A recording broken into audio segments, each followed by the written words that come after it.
We've looked at Marxism, so now it's time to look at Weberism. So we're on page 20. Max Weber is one of the most difficult but also one of the most important theorists to come to terms with in sociology. In attempts to pigeonhole him, no one quite knows where to put him. He was aware that social structures exist and are important, but he was also aware that these structures are, at the same time, made up of individuals with their own understanding of the meaning of their actions. Right, think back to when we looked at figure 1.1. You remember Weberism was in the middle of that little structure. Sorry, I'm going back to it as I'm talking to you. Okay, where you have your social action theory, which is Weberism. Page 13, if you've forgotten how that goes. Positivism versus phenomenology, with Weberism down through the middle, combining the two. Let's just look a little bit at what it says about Max Weber, specifically 1864 to 1920. He was a highly influential German sociologist and founder of the German Sociological Association. He made important contributions to most areas of sociology, including religion, e.g. in the Protestant ethic and the spirit of capitalism, organisations and theory.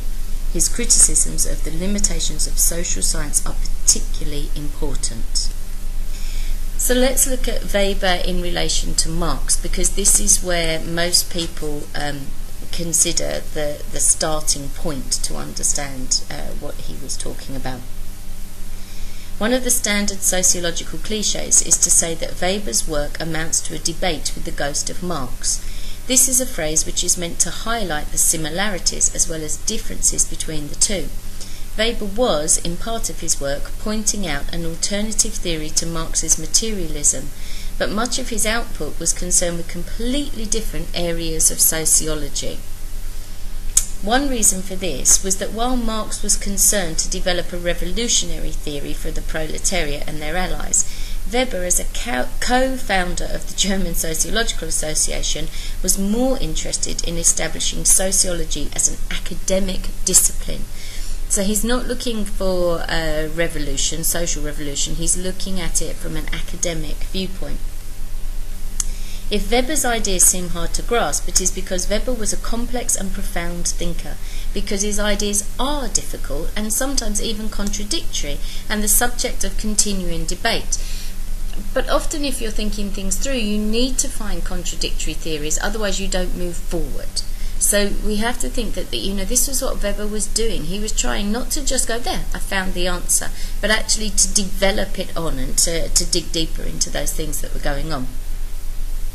Weber's analysis of Marxist ideas is an important aspect of his work, but rather than being involved in a debate with Marx, he actually took account of Marx's economic theories and to a certain extent encompassed them in his own larger argument. Okay, and often people say that all he does is criticise Marx, but he doesn't. What he does is he analyses what Marx has done and tries to include that into his theories.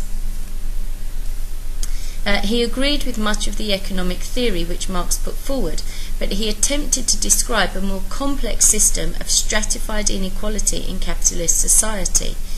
Weber saw his version of the social structure as running alongside that of Marx and believed that there was a need for as many alternative explanations as possible in order to arrive at some sort of understanding. He stressed that the researcher should consider as many aspects of each social structure as possible and not focus on the economic level alone. Okay, so if we look within society, from a Marxist viewpoint, we have the bourgeoisie and we have the proletariat. But Weber is saying, actually, there's so many more strands to it than that. Look at our school. We could just say, well, you have the SLT, the senior leadership team, the middle leaders, and then all the other teachers. But there's so much more to it than that. So you may have a class teacher, but they may also be a head of year, or they may be a member of the curriculum development group, or they may be a learning coach within the school.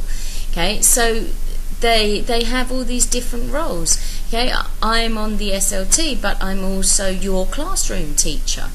And at the end of the day, I still have to go away and plan lessons the same that a teacher in FS has to do. So those levels intermingle, and what Weber is saying is you have to appreciate that there are all these different structures, and if we went and looked at a different school, they may have a different system and a different structure to control their to run their school rather than control. Okay, so you have to take all of this into account. And Weber it therefore uses Marx's ideas and wants to work alongside them and develop them on further.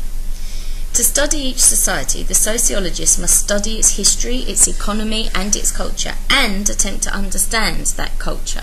So just looking at the economy isn't enough. There's got to be so much more to it. According to Weber, each society is unique.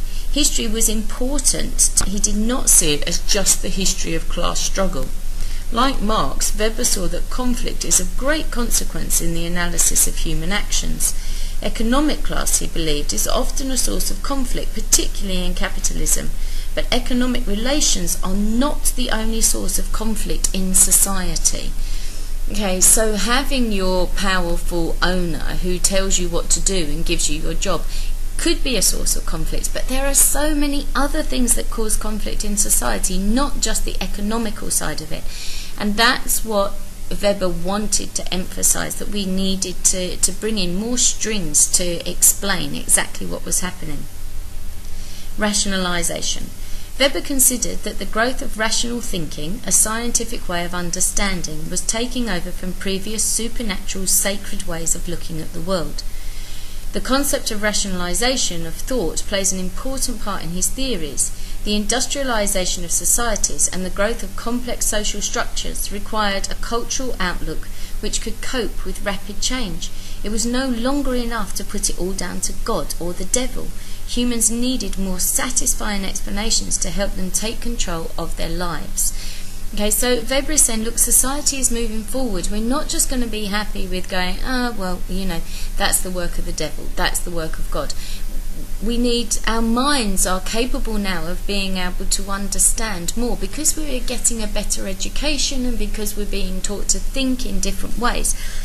So people will come to different conclusions. That doesn't mean that they reject God or religion. It means that they have extra ways of being able to understand things and to develop their thoughts about society and what is happening around them. This is clear from what is perhaps Weber's best known work, The Protestant Ethic and the Spirit of Capitalism. Here, Weber also outlines his views on social change. He is concerned with the simultaneous emergence of a particular type of Protestantism, Calvinism, and the capitalist mode of production, though he is quick to point out that there is not a causal relationship.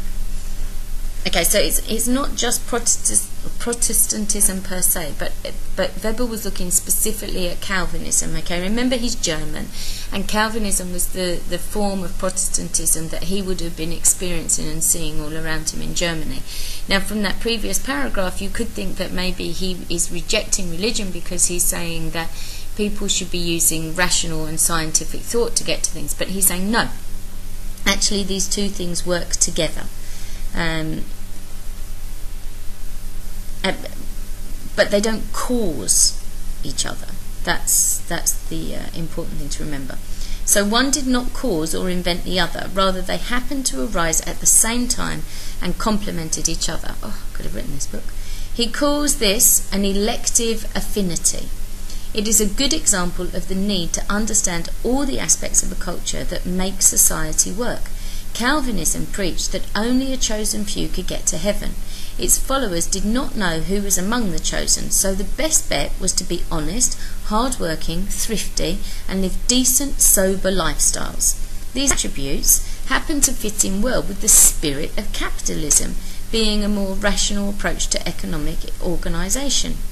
Looking to the east and discerning slow or non-existent industrial growth, he wondered if the nature of Eastern religions was incompatible with the sort of organisation that makes capitalism possible.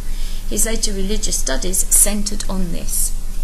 Okay, so all the things that Calvinism promotes also help within a capitalist regime to help with the means of production. If people are living these sensible, sober lives where they're being hard-working, of course that fits with a capitalist work ethic. But one didn't cause the other. It wasn't because people were Calvinists that they worked hard and they fitted into capitalism, and it wasn't because capitalism was there that Calvinism developed these ways of working. They arose at the same time. Okay, so that is elective affinity. Within the country there happened to be two ideologies that actually worked well together, and this is why Weber looks to other countries and says, well, actually look, they're following Eastern religions and they're not so materialistically developed or industrially developed, and maybe there's actually a link there that because they don't have that same ethic, that it therefore doesn't fit in with working and production. However, Weber also saw the growth of rationalisation as the downfall of industrial societies. With the state ruling through what he called rational legal authority, an overwhelming system of bureaucracy would arise. Although he saw bureaucracies as the most rational and efficient way of pursuing organisational goals, red tape would proliferate and bureaucratic regulations would begin to function purely for their own sake. Okay, so he sees, bureaucracy as taking over paperwork, all the things that you have to fill out and sign and move forward before you can get to the next point. Okay, and we experience that a lot here in Dubai, the hoops you have to jump through to get something simple done. Even, simple things like closing down your do account. There are so many things that you have to go to, and you have to go to different places and do different things. And he's saying, okay, in big business, this could actually start to take over. And in fact, you start doing paperwork for the sake of doing paperwork rather than for the reasons that it's actually there for in the first place. The white-collar class would expand to become the largest group in society, a group to deal with and create more rules. The individual would eventually be swamped, and life in these societies would become stifled by an iron cage of bureaucracy. Life would become aimless and purposeless, unless strong political control was exercised over the bureaucrats by politicians. His predictions of the future then took a very different path from that, where one saw a vision of true communism and people leading fulfilled lives, the other envisaged a bureaucratic nightmare. If we look now to the way that production goes on, actually manual labour has reduced, and there are far more people who are doing administrative posts, and so maybe Weber was right in what he was saying. Ideal types.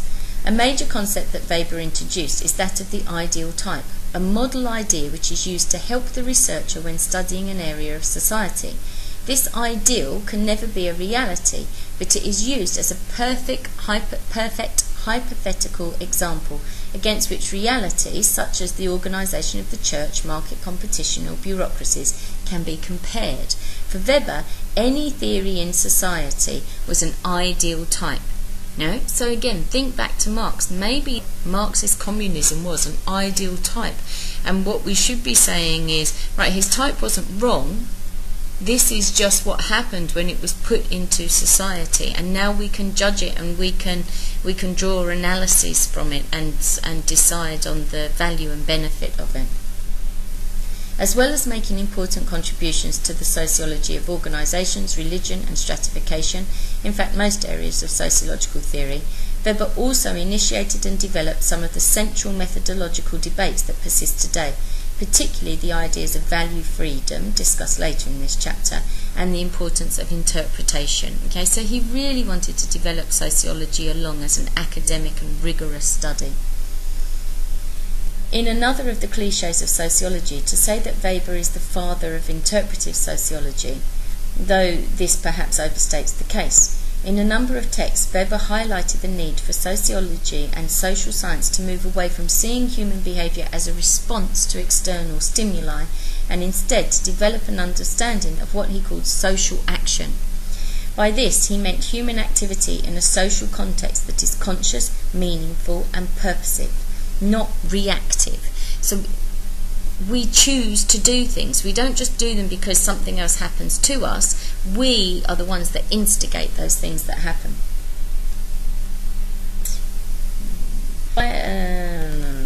No. It is necessary to understand human action both as being rational and as existing in a social context. Weber used the German word Verstehen to convey this. This takes sociology away from its positivistic roots and in a new direction where human values and beliefs matter. Okay, so it's not just a reaction to what's happened to you. You are the ones that are setting it forward. So now human values do matter because you're doing these things for a specific reason. However, in saying this, Weber remained unwilling to depart from a structural analysis of social causes, as the phenomenologists were later to do, though the extent that he wanted sociology to move in this direction continues to be debated. Weber has a foot in both camps. He is widely seen as having opened the door to interpretive sociology, although he did not describe in detail what lay beyond that door. Weber then was more concerned with the practical and theoretical considerations of sociological research than Marx, and he was as concerned to debate methodology with the positivists as he was to take issue with Marx's economics. His overall contribution to sociology is massive, and only now are the effects becoming apparent. With his method of using structure and interpretation in the study of society, he opened up the possibility of a sociology which takes account of history, social structure, and the richness and complexity of everyday life. So the fact that we are now able to argue, interpret, and actually talk things through in sociology, we have to put down to Weber and the things that he was coming up with initially.